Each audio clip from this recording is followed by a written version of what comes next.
उसके अंदर नहीं जा सकता। पूरे का पूरा स्टाफ ऐसा है जिसे कलमा तो बड़ी बात है, इस्लाम तक नहीं आता। मुझे बताओ अगर रूह निकलने लगे कितनी बेबसी की मौत होगी जहां रहमत के फरिश्ते तक ना आए। मरते वक्त कौन क्या चाहता है?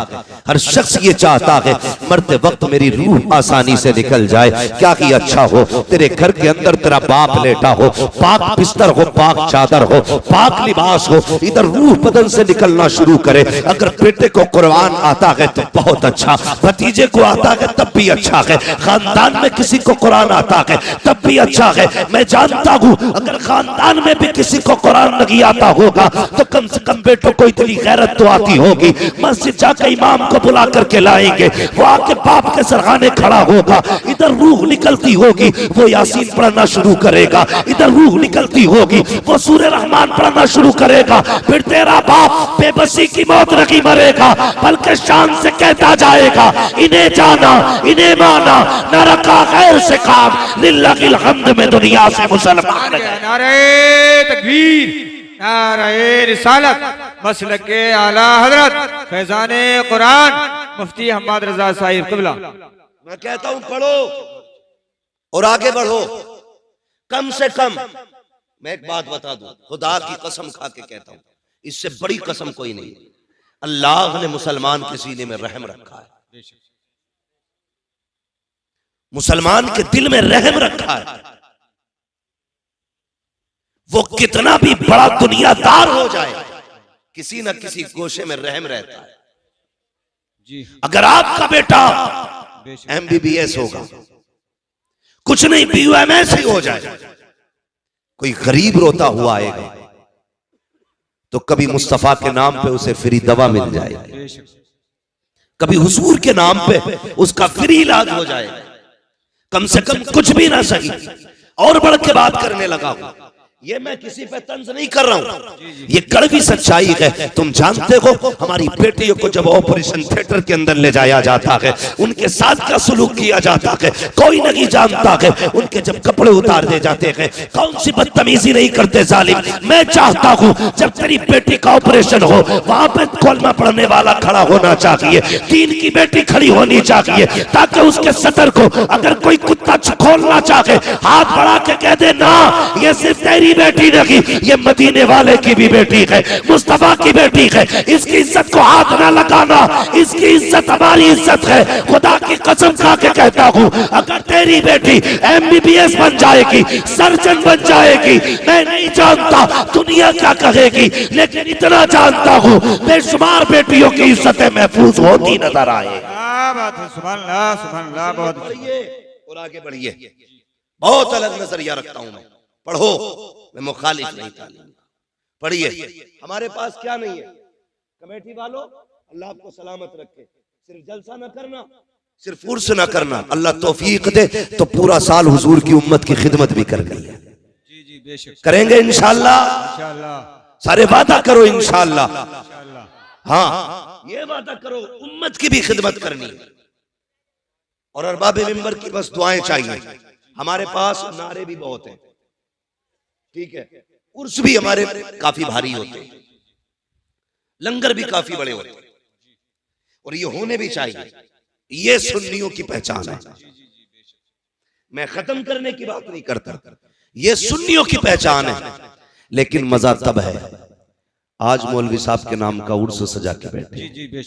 अल्लाह करे कल मौलवी साहब की तरफ से किसी गरीब बेटी का घर भी तुम बसाने के लिए खड़े हो जाओ। जिस तरह पूरी कमेटी ने इकट्ठे होकर के खून पसीने की कमाई से उर्स सजाया है, अल्लाह करे किसी गरीब की बेटी के हाथ मेहंदी से इसी मेहनत से सज जाए। दावे के साथ कहता हूं भले तू साल भर मजार पे ना आना, दुनिया के किसी भी कोने में तुमने गरीब बेटी के हाथ मेहंदी से सजा के उसका घर आबाद करा दिया, मरने की देर होगी मदीने वाला तेरी कब्र को सजाने खुद आ जाएगा। हमें ये करना पड़ेगा और आगे बढ़ना पड़ेगा। मेरे दोस्तों कितने पीछे रह गए, खुद सोचो, खुद सोचो। जिसके धर्म की कोई था नहीं वो तो मजबूती से थामे बैठे, जिनके मजहब की एक एक तारीख रकम है आज वो कितने पीछे। तुम देखोगे किसी भी गैर मुस्लिम को, तुम आज देखो बिना तिलक के नजर नहीं आएगा। जी जी बेशक। बहुत गौर से सुनना मेरी बात। बिना तिलक के नजर नहीं आएगा, बिना बालों के नजर नहीं आएगा। आज क्या हुजूर ने हमें टोपी दी थी, किधर गई? कितने लोग लगाते हैं टोपी? सोचो तो सही, कितने लोग टोपियां लगाते हैं? कब? जुमे के दिन टोपी लगती है। किस दिन? बोलो, नाराज हो? जुमे के दिन। नाराज नहीं हो तो फिर बोलो, जुमे के दिन लगाते कि नहीं? जी जी जी। और कौन से दिन लगती है? ईद के दिन। वैसे तो किसी ना किसी के सर पर रोज लगी रहती है, लेकिन मैं वो बात कर रहा हूं जिसमें ज्यादातर लोग टोपी लगाते हैं। दूसरा कौन सा दिन है? अल्लाह सलामत रखे भाई, कह रहे हैं ईद का दिन। और एक दिन और आता है जिसमें सारे लोग टोपी लगाते हैं, वो दिन आता है रबीउल अव्वल शरीफ का दिन, हुजूर की विलादत के दिन। सबके सर पे टोपियां होती हैं। और एक दिन और आता है जिसे मुहर्रम की 10 तारीख कहा जाता है, जिसमें अक्सर लोगों के सर पे टोपी होती है। जब सब टोपी लगा लेते हैं तो हुकूमत हिल जाती है। तो मैंने 4 बार टोपी लगाई, हुकूमत हिल गई। अगर 365 दिन टोपी लगा लोगे तो दुनिया हिलती हुई नजर आएगी। जी जी बेशक। लेकिन लोग कहते हैं अरे मौलवी साहब तकरीर करना, लोनी और दुपट्टे ना ओढ़ने। तो मैं सीधी बात कहता हूं, जब से लड़कों ने टोपियां उतार दी, बेटियों ने दुपट्टे उतार दिए। बाप टोपी ओढ़ना शुरू कर दे, बेटियां दुपट्टे ओढ़ना शुरू कर देंगी। आदत डालिए बच्चों के, आदत डालिए। गलत मैसेज मत लेके जाना। मेरी बात का ये मत निकालना मैं किसी को सताने आया था, दिल तोड़ने आया था। मैं बताना चाहता हूं, आज शादियां आप देखिए, शादियों में जाओ तो शरीफ आदमी खड़ा नहीं हो सकता। भाई कितने में किया होटल बुक के? 2 लाख में, 5 लाख में। और एक इज्जतदार आदमी अंदर एक लुकमा नहीं खा सकता। हजरत को ले जाना, टहल टाल के बाहर आ जाएंगे, क्योंकि वहां जितने खा रहे हैं सब बैलों की तरह घूम घूम के खा रहे हैं। नीचे बैठ के खाने वाले को तो पागल समझा जाता है। और अजीब लोगों का सिस्टम है। एक ने तो कारी असगर साहब एक ही प्लेट में बिरयानी भी डाली, कोरमा भी डाला, जर्दा भी डाला, कोल्ड ड्रिंक थी, वो दूसरे हालात में पकड़े पड़ा। अब वो खाए कैसे? हालात देखो। जी जी बेशक। और प्लेटें वो कई जगह पे फाइबर वाली, वो फटी कपड़ों पे। बारात आफत में बदल गई। बेशक। हमने 4-4 लाख के मैरिज हाल तो किए, हमने 10 रुपए का दस्तरखान नहीं बिछाया। हमने 10-10 लाख लगा करके दुनिया की शोहरतें हासिल की। क्या कि अच्छा होता जमीन पे बैठ के मुस्तफा की सुन्नत को जिंदा किया होता। क्या कि अच्छा होता। लो एक बात और बता दो, जो खड़े होके खाते हैं उनकी बरकतों का मामला ये है, उसमें डबल खर्चा आता है। जो बैठ के खाते हैं उसमें आधा खर्चा आता है। लोग कहते हैं ये फेंकने में जाये हुआ है। मैं कहता हूं नहीं, तुमने सुन्नते मुस्तफा छोड़ी इसलिए बरकतें उठा दी गई। तू बैठ के खा, खुदा की कसम जितने खाने में एक बारात का भला होगा, उतने खाने में अल्लाह 2 बेटियों के घरों को आबाद करेगा। नारे तकबीर, नारे रिसालत, मसलक के आला हजरत मुफ्ती हम्माद रजा साहिब क़िबला। बात खाने की आ गई तो एक और कह दूं, कार्ड आता, कार्ड एक आदमी की दावत तो मोटरसाइकिल पे 3 बैठ के जाते। समझ रहे मेरी बात? ये बात गौर से सुनना। एक पे 3 बैठ के जा रहे, रास्ते में दोस्त मिल गया, उससे कहते तू भी टंग जा। कई लोगों की ये कंडीशन है देखी ताहिर भाई के पैर रखने जगह नहीं, ऐसे चिलगाड़ी बन गया। दावत खाने जा रहे, क्योंकि पैर रखने की इतनी जगह ही कब है? वो तो बनी 2 लोगों के लिए थी, 4 बैठ गए, फ्री की खाने गए। पहले एक बात याद रखिए, मेरी बेटी हो या आपकी बेटी हो, हर बंदा खाना अपने मेहमान के हिसाब से बनाता है। ठीक है जी? और क्या करते हैं, अगर 100 मेहमान उसकी लिस्ट में होते हैं तो 120 लोगों का हर बंदा खाना बनाता है, बच जाए कम ना पड़े। बेशक। और जितनों को दावत देता मैं हूं या आप हूं, उसके रजिस्टर में चढ़े होते कितने लोग खाने वाले। अब अंदाजा लगाइए, एक के साथ एक फ्री आ गया, उसने बनाया था 120 लोगों का, खाने वाले कितने हो गए? 200 हो गए ना, 100 का डबल हो गया तो 200 हो गए, और कभी कभी 250 भी हो जाते हैं। अब ये बताइए, ये जो आप एक की दावत पे 3 टन के जा रहे हो, तुम्हारे बाप की जागीर थी? खुद सोच के बताइए, तुम नहीं जानते।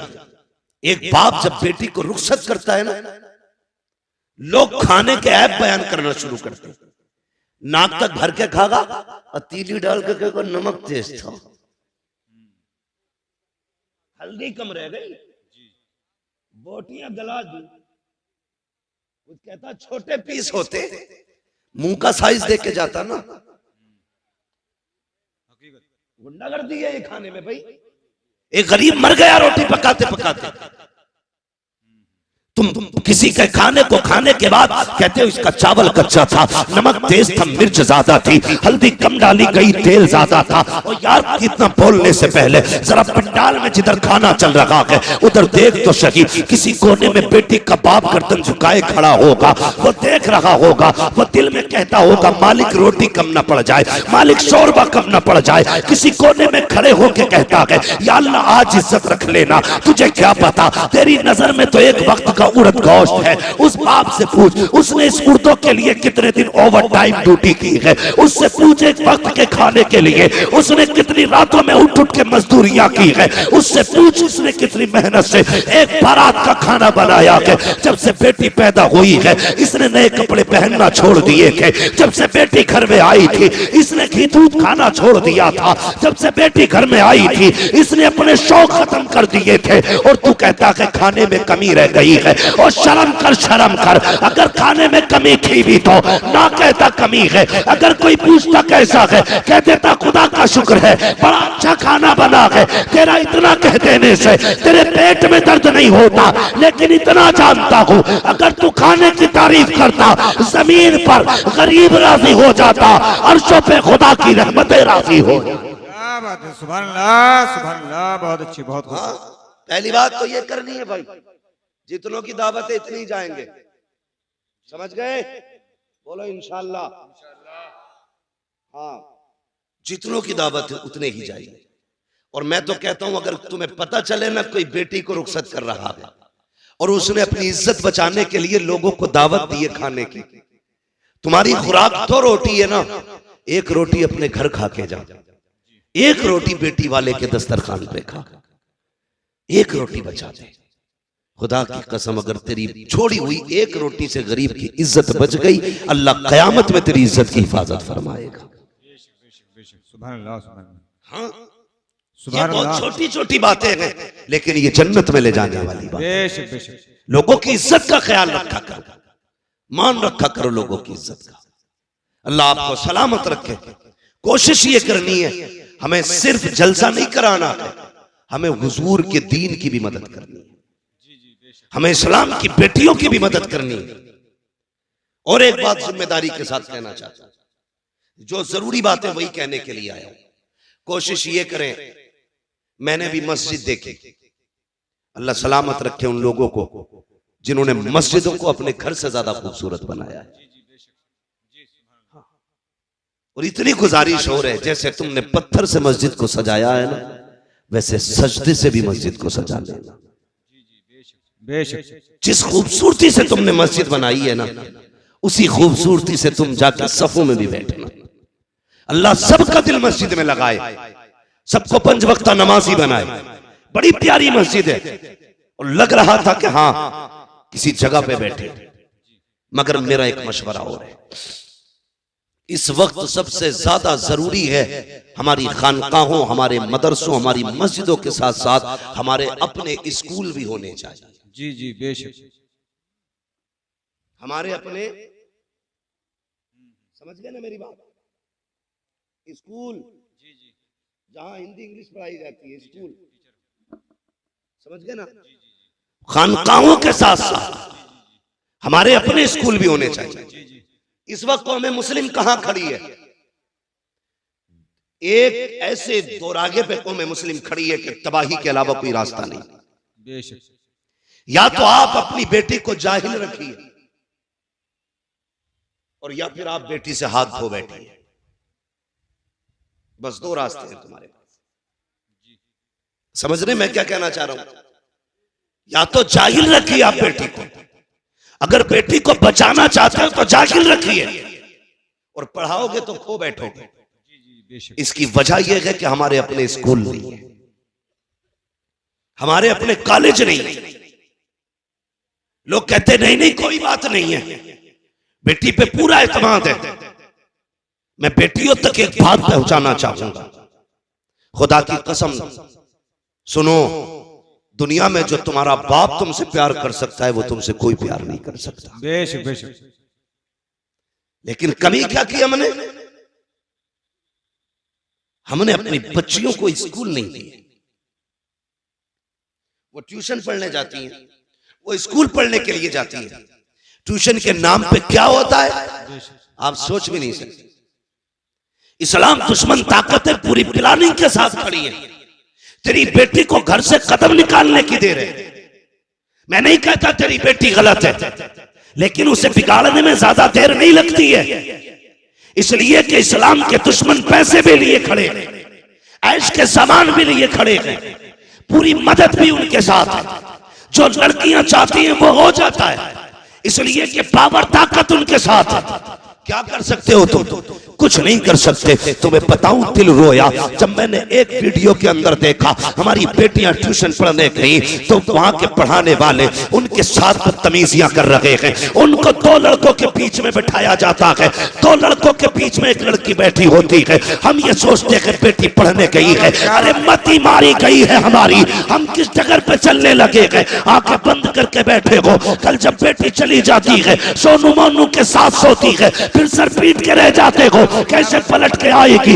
गई हुई इज्जत कभी आया नहीं करती, जाने वाली आबरू कभी लौट के नहीं आती है। जैसे कबान से निकला तीर कभी वापस नहीं आता, जबान से निकली बात कभी वापस नहीं आती है, घर से निकली इज्जत कभी वापस नहीं आया करती है। जब बेटियां बेआबरू हो जाती है, कितना तड़प लो कुछ नहीं होगा। अगर इज्जतें चाहते हो, अपने स्कूल बनाओ, अपने कॉलेजेस बनाओ, उनको तालीम दो और दुनिया को बता दो हम करबला वाले हुसैन के मानने वाले हैं। खानकाहे भी हम बनाएंगे, स्कूल भी हम बनाएंगे। नारे तकबीर, नारे रिसालत, मसलक के आला हजरत फैजाने हुजूर ताजुल शरिया, रज़वियों की तकरीर, नबी के दुश्मनों की फूट गई तकदीर। समझ रहे मेरी बात? ये भी कोशिश करो खां साहबो, तुम्हारे अपने स्कूल होने चाहिए। और फख्र से कहो हमारा अपना स्कूल है। क्या इनके नकाब नहीं उतारे गए स्कूलों में?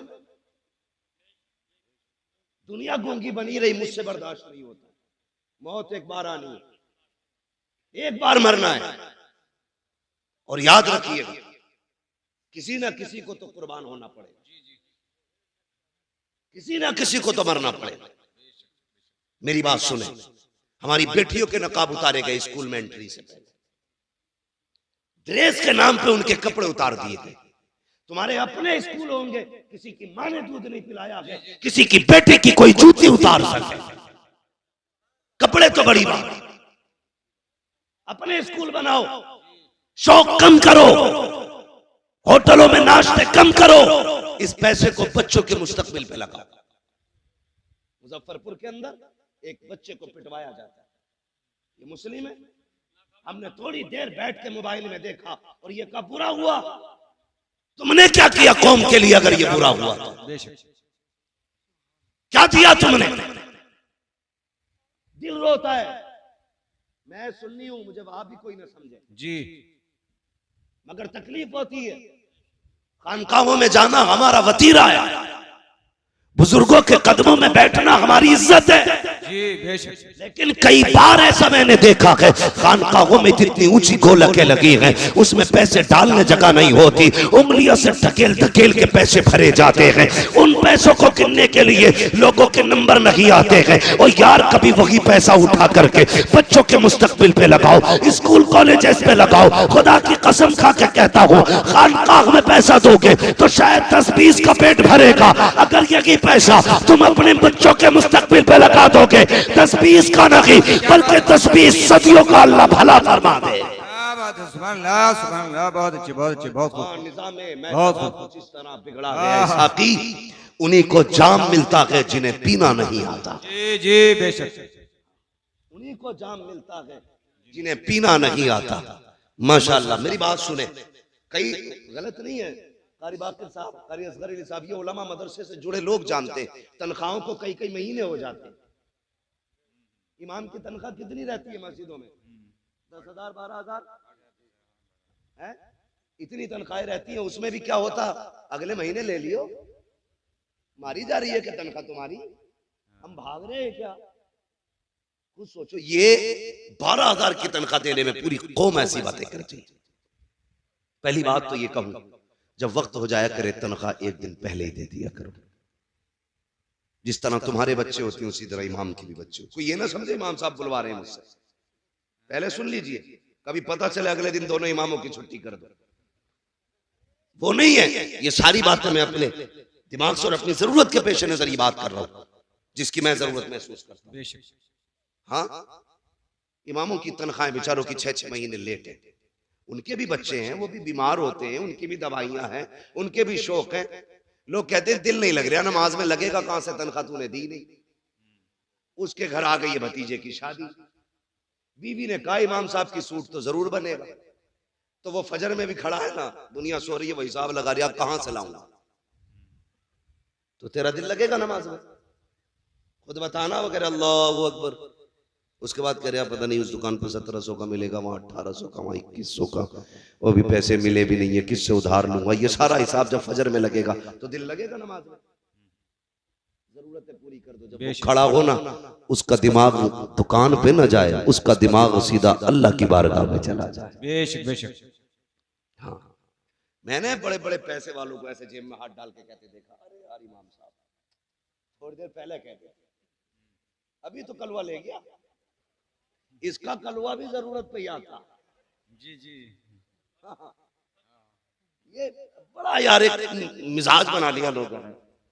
किसी ने किसी अरे थोड़ी लेट हो गए भाई, तुम अभी 5 मिनट पहले कह दे। क्या आदतें बन गई? आदतें झूठ और मक्कारी फितरत हो गई हमारी। फितरत है, किसी का इंतकाल हो जाए और तुम ना बताओ, फिर वो पूछे यार तुम जोहर में नहीं थे, यार दफन में गया था, अरे यार मुझे क्यों नहीं बताया, मैं भी जाता। फर्ज कर लो अगर जाते टाइम बता दो चलेगा, अरे यार क्या बताऊं वो बकरा बीमार है ना, मैं भी चलता। मतलब करना आसान ही है, जिधर से चाहो कान पकड़ लो। ये भी कोई जिंदगी है? जिसके साथ खड़े हो खुलूस के साथ खड़े हो, खुलूस के साथ, दिखावा नहीं होना चाहिए, मक्कारी नहीं होनी चाहिए। अरे इमाम साहब अब कहिए तुमने, अभी अभी कलवा आया था, सारी दे दी, चलो फिर भी देखेंगे, ये कह के जान बचा के निकल लेते है। अभी आ जावे तावीज देने वाला, एक बकरा लाइए, पैसे ना होंगे तो बीवी के जेवर गिरवी रख के बकरा ला, बकरा। अब तो देखो तरक्की कर ली सबने, पहले मुर्गा मांगते थे, बकरा मांगते, पूरा बकरा चाहिए। ये बता खानदान की तकदीर लिखेगा क्या इससे, पूरे बकरे से? भाई हम तावीजों में और अपनी जरूरत के लिए कुछ भी कर सकते, दूसरे के हक के लिए कुछ करने तैयार नहीं। इन चीजों से निकलिए, खुलूस पैदा कीजिए दिल में। देने वाला कौन है बोलो? सारे बोले कौन देता है? और जोर से कौन देता है? जरूरतें कौन पूरी करता है? अल्लाह करता है ना। उसकी रजा के लिए तू दूसरों के काम चला, वो तेरे काम चलाना शुरू कर दे। हाँ, जब तक तुम अपनी तदबीर हिसाब लगा रहे, 100 रुपए बचा लू भाई, कल इससे कोरमा बनना है, कीमा लाऊंगा 100 रुपए का, मुंह पे हाथ मार के खाऊंगा। लाया खरीद के, पक भी गया, अल्लाह ने पेट खराब कर दिया। अब टुक टुक देख रहा, ले भी आया, पक भी गया, खा नहीं सकते। अल्लाह कहता देख ये मेरी पावर है, हम अगर चाहे तो तेरे हाथ में कभी तेरे मुंह में नहीं जाने दे सकते। जी बेशक, हाथ में भी। और कहता जो हम पे भरोसा करता है ना, हम उसे वहां से देते जहां से वो सोच भी नहीं सकता। जी बेशक बेशक, सोच भी नहीं सकता है। इसलिए मेरी गुजारिश है, जहां जरूरत है वहां इन्वेस्ट करो। बेशक लेकिन आज सबसे बड़ा तो दबंग वही है ना जो सबसे ज्यादा इमाम को डरा के रखे। और इमामों से भी हाथ जोड़ के गुजारिश है, प्रधान आ जा तो सराहना ना छोड़ा करो, तुम इमाम हो। हाँ, ये भी मामलात खराब है। प्रधान आ गए तो जगह छोड़ दी, कोई गरीब आ गया तो हिलने ही तैयार नहीं। अपना भी समझो एक ही सफ में खड़े हो गए महमूद अयाज, ना कोई बंदा रहा ना कोई बंदा नवाज। प्रधान भी है खड़ा हो लाइन से, कौन है तू? मैं वो हूं जो गांव का प्रधान है, मैं मुखिया हूं, मैं जमींदार हूं। होगा तू, मैं मस्जिद का इमाम हूं। तेरी रसाई कहां तक है? थाने तक। मेरी रसाई खुदा तक है। तू थाने कब जाता है? जब दलाली का नंबर हो। मैं खुदा तक कब जाता हूं? दिन में 5 बार लेके जाता हूं। पावर देख अपनी, और तू भी डट के खड़ा हो। अगर कोई कहे इमामत करनी है मेरी सुननी है, छोड़ दे मुसल्ला, कह देना। भूखे रह सकते हैं, इज्जत के सौदे नहीं कर सकते। और कई लोग ना इस चीज को इनकिसारी कह देते हैं, ये बड़ी आजिज़ी है। ये आजिज़ी नहीं है, चापलूसी है। तेरे पास वो चीज है जिसके बदले में दुनिया की कोई दौलत नहीं लग सकती। रब ने तेरे सीने में कुरान दिया है, इसकी बदल में कोई शय नहीं हो सकती है। बैठ डट के बता दुनिया को तू कौन है, बताना। हाँ, जो 4 लाइनें इंग्लिश में याद करते लोग उसके आगे खड़े होकर सल्यूट मारते। तूने तो 30 पारे कुरान के सीने में सजा रखे। लेकिन हम उसकी इज्जत नहीं करते। आगे लौटाना हुआ, ये सपना बिछी, निकालो इन्हें। 5 मिनट लेट थे फजर में, इमाम 5 मिनट लेट हो जा तो इमामत से हटा दिया जाता है। तेरा बेटा 5 महीने से मस्जिद में नहीं आया, तुझे निकाला किसी ने मस्जिद से? नमाज तो सब पे ही फर्ज है ना, ये इमाम पे ही फर्ज है भाई।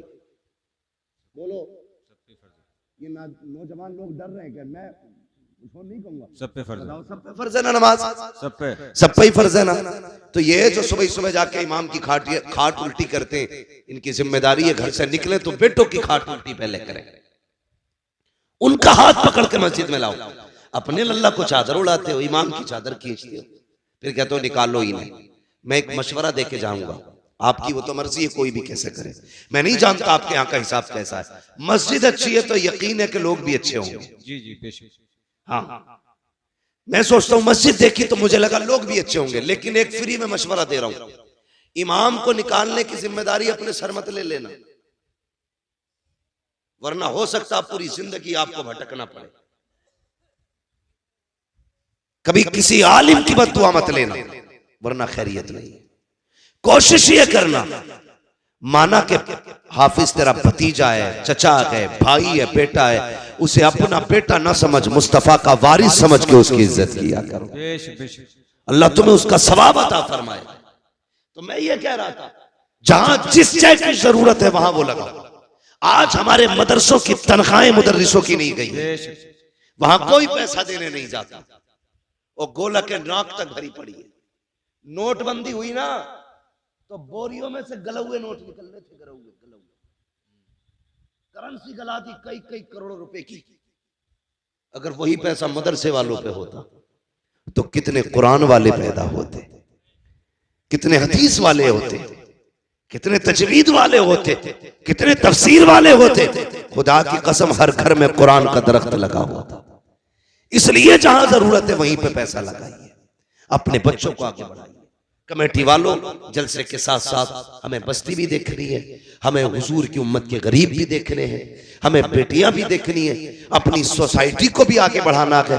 अगर जरूरत पड़ी तो स्कूल भी देंगे, जरूरत पड़ी तो कौम के लिए अस्पताल भी बनवाएंगे।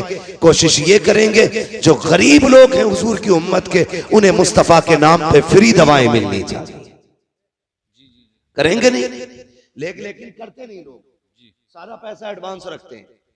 अल्लाह कहता रख, कितना रखेगा? एक फोड़ा निकालूंगा भेजे में, एक ऑपरेशन 10 लाख का बैठाऊंगा, दूसरा कमर में निकालूंगा 20 लाख का ऑपरेशन, वो 4 फोड़ों में तुझे रोड पे ले आऊंगा। वो कहता है यही दौलत गरीबों पे लुटा, फिर देख मैं तुझे मौत भी ऐसी दूंगा कि तुझे मरते वक्त मौत का एहसास नहीं होने दूंगा। जी जी बेशक। सौदे तो करो रब से यार, सौदे तो करो। इसलिए मेरी गुजारिश है, आप अपने पैसे को भलाई की जगह लगाइए, जरूरतमंदों पे खर्च कीजिए, जो जरूरतमंद नजर आए उन पे पैसा खर्च करें। अल्लाह ताला हमारी कौम को दिन दूनी रात चौगुनी तरक्की अता फरमाए। और एक बात बता दूं, जब भी हुजूर पे दुरूद पढ़ने की बारी आए ना, कंजूसी नहीं करनी। क्या नहीं करनी है? कंजूसी। क्या नहीं करनी है? कंजूसी। कंजूसी समझते हैं ना जी, मैं आप ही के इलाके का हूं, आप ही की जबान बोल रहा हूं। कंजूसी नहीं करनी है, बल्कि जब हुजूर पे दुरूद की बात आए तो फिर खुल के हुजूर के नाम पे दुरूद पढ़ना, बेशक बेशक, बढ़ के हुजूर के नाम पे दुरूद पढ़ना। आपको लंगर भी खाना, कितनी डेगे बनती हैं? कई बनती हैं खिचड़े की 4-5 डेगे बनती। जी जी जी, अल्लाह सलामत रखे। और हमारा तो अकीदा ये इन्हीं लंगरों पे हमारी नस्लों के गुजारे। क्या बात है, बेशक। बरेली से आवाज आती है, तेरे टुकड़ों पे पले गैर की ठोकर पे न क्या डाल, बात है, झिड़कियां खाए कहां छोड़ के सदका तेरा। तो बच्चों की आदत डालिए दुरूद पढ़ने की। ये जो चुप रह गए ना, इनके बाप ने दुरूद पढ़ना नहीं सिखाया था। ये जो खामोश रहे दुरूद के मौके पर, इनको पढ़ना नहीं सिखाया था। तुम जानते हो दुरूद पाक की बरकत कितनी अहम है।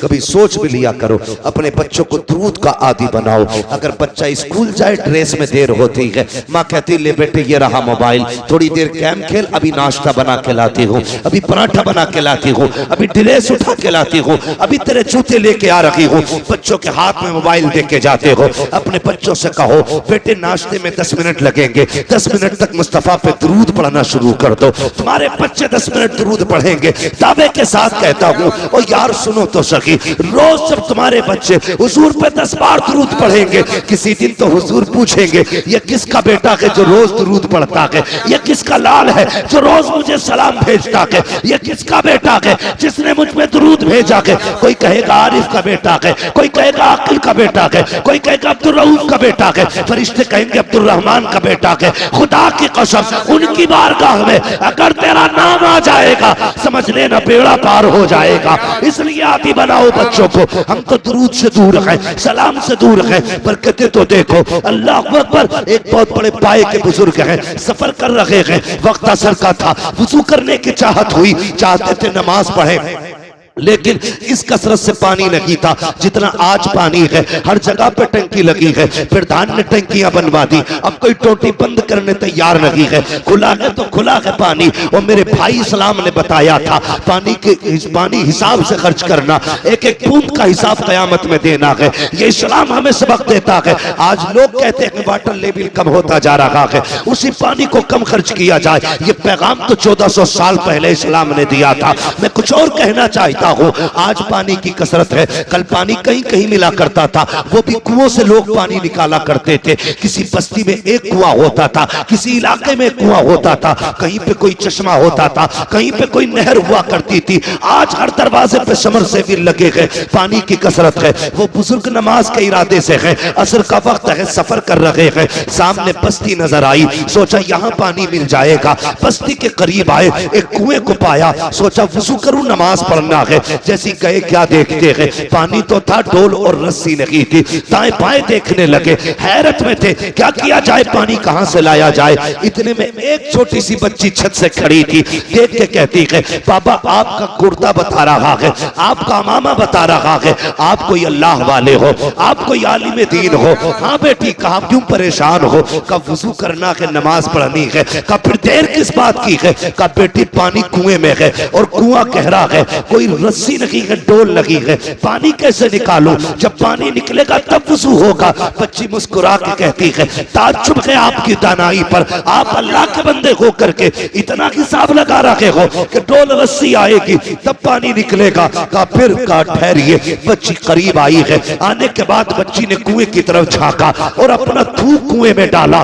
जैसी थूका है, पानी किनारे पे आके रुक जाता है। कहती बाबा अब वुजू भी कर लीजिए, नमाज पढ़ लीजिए। उन बुजुर्ग ने पानी भरा, नमाज पढ़ी है। उसके बाद कहते हैं बेटी बता तो सही, तेरी उम्र इतनी है, तूने कोई नमाज भी नहीं पढ़ी होगी, तुझ पे भी रोजे भी फर्ज नहीं हुए होंगे, तुझ पे अर्ज भी फर्ज नहीं होगा, लेकिन ये तो बता बेटी ये कमाल कहां से लेके आई है, तूने पानी में थूक दिया, पानी ऊपर आ जाता है। बच्ची ने कहा था बाबा जाइए, ये अंदर की बात है, राज में रहने दीजिए। कहा नहीं बेटी बता तो सही, ये कौन सा अमल किया है तूने कि तेरे थूक में इतनी पावर है, पानी का किनारे पे आ गया।